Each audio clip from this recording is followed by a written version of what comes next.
Jesus gave 3 parables, and all aimed at his enemies.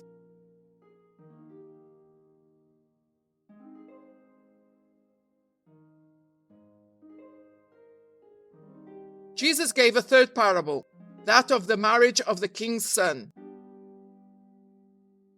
There was a certain king, said Jesus, who gave a great supper at the marriage of his son. He sent out his servants to those who had been invited to the feast, but they would not come.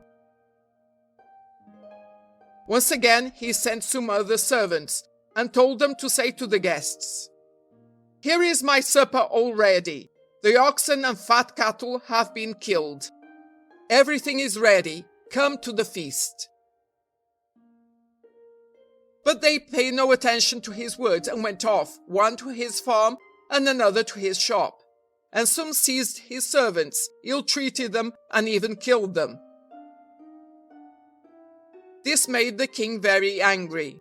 He sent his army, put those murderers to death, and burned up their city. Then the king said to his servants, "The marriage feast is ready, but those who were the invited guests were not fit for it. Go out into the streets of the city and the roads in the country, and ask everybody whom you meet to come to the wedding."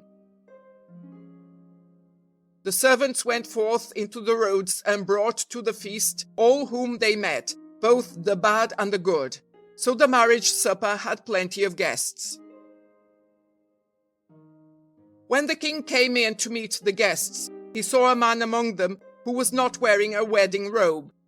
For as each guest came to the house, a beautiful robe was given him to be worn at the supper. "My friend," said the king to this man, "how was it that you came in here without a wedding robe?" The man stood silent, for he had nothing to say. Then said the king to his servants, "Tie this man hand and foot, and throw him out of doors into the darkness. There men will wail and gnash their teeth. For I tell you that many are invited, but few are chosen."